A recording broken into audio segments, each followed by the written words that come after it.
Cabinet sub committee ಸಭೆ ಸಚಿವ ದಿನೇಶ್ ಗುಂಡೂರಾವ್ ನೇತೃತ್ವದಲ್ಲಿ ಸಭೆ ಆರಂಭ ಆಗಿದೆ.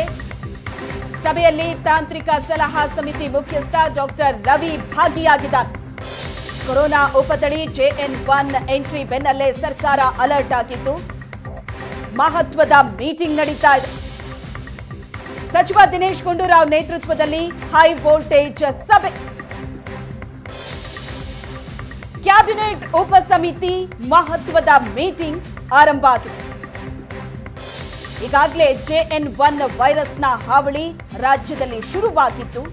ಇದರ ಬಗ್ಗೆ ಒಂದಷ್ಟು ಚರ್ಚೆ ಈ ಸಭೆಯಲ್ಲಿ ಆಗತ್ತೆ. ಜೊತೆಗೆ ಯಾವ ರೀತಿಯಾದಂತಹ ಸಲಹೆಯನ್ನ ಸಮಿತಿ ಕೊಡುತ್ತೆ ಅನ್ನೋದನ್ನ ಕಾದು ನೋಡಬೇಕು.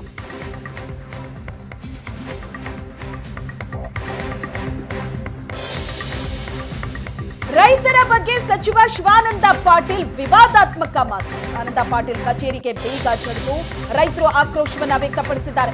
ಬೆಳಗಾವಿಯ ಸಚಿವರ ಕಚೇರಿ ಎದುರು ಭಾರಿ ಹೈಡ್ರಾಮಾ ನಡೆದಿದೆ. ಬರಗಾಲಕ್ಕಾಗಿ ರೈತರು ಕಾಯ್ತಾರೆ ಅಂತ ಶಿವಾನಂದ ಪಾಟೀಲ್ ಹೇಳಿಕೆ ನೀಡಿದ್ದು ಬಹಳ ದೊಡ್ಡ ವಿವಾದಕ್ಕೆ ಕಾರಣವಾಗಿತ್ತು. ಈ ಹೇಳಿಕೆಯ ವಿರುದ್ಧ ಈಗ ರೈತರು ಕೂಡ ಆಕ್ರೋಶವನ್ನ ವ್ಯಕ್ತಪಡಿಸಿದ್ದಾರೆ. ರೈತರ ದಿಢೀರ್ ಪ್ರತಿಭಟನೆ. ಸಚಿವರ ಕಚೇರಿಗೆ ಪೊಲೀಸರ ಭದ್ರತೆ ಹಾಕಲಾಗಿದೆ. ಸಕ್ಕರೆ ಸಂಸ್ಥೆ ಸಿಬ್ಬಂದಿ ಹಾಗೂ ರೈತರ ಮಧ್ಯೆ ವಾಗ್ವಾದ ನಡೆಯಿತು. ರೈತರ ಕ್ಷಮೆ ಯಾಚಿಸಬೇಕು ಅಂತ ಹೋರಾಟಗಾರರು ಪಟ್ಟು ಹಿಡಿದಿದ್ದಾರೆ. ದೃಶ್ಯದಲ್ಲಿ ನೋಡ್ತಾ ಇದ್ದೀರಿ ನೀವು. ಬೆಳಗಾವಿ ಸಚಿವರ ಕಚೇರಿಯ ಎದುರು ನಡೆದಂತ ಭಾರಿ ಹೈಡ್ರಾಮಾ. ರೈತರು ರೊಚ್ಚಿಗೆದ್ದಿದ್ದಾರೆ. ಬರಗಾಲಕ್ಕಾಗಿಯೇ ರೈತರು ಕಾಯ್ತಿರ್ತಾರೆ ಅನ್ನೋ ಶಿವಾನಂದ ಪಾಟೀಲ್ ಅವರ ಹೇಳಿಕೆ ಬಹಳ ದೊಡ್ಡ ವಿವಾದಕ್ಕೆ ಕಾರಣವಾಗಿದೆ. ರೈತರ ಕ್ಷಮೆ ಕೇಳಬೇಕು ಅಂತ ಹೋರಾಟಗಾರರು ಪಟ್ಟು ಹಿಡಿದಿದ್ದಾರೆ. ಪ್ರತಿಭಟನೆ ಮಾಡ್ತಾ ಇದ್ದ ಹೋರಾಟಗಾರರನ್ನ ಪೊಲೀಸರು ವಶಕ್ಕೆ ಪಡೆದಿದ್ದಾರೆ. ಬೆಳಗಾವಿಯ ಸಚಿವರ ಕಚೇರಿ ಎದುರು ನಡೆದಂತ ಭಾರಿ ಹೈಡ್ರಾಮಾ ಆಯಿತು.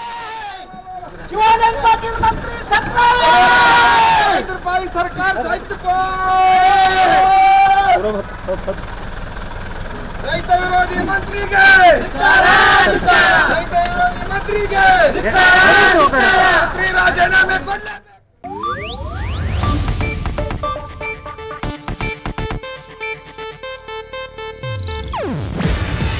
ಇದು ಏಷ್ಯಾನೆಟ್ ನ್ಯೂಸ್ ನೆಟ್ವರ್ಕ್ ಪ್ರಸ್ತುತಿ. ನೀವು ನೋಡ್ತಿದ್ದೀರಾ ಏಷ್ಯಾನೆಟ್ ಸುವರ್ಣ ನ್ಯೂಸ್.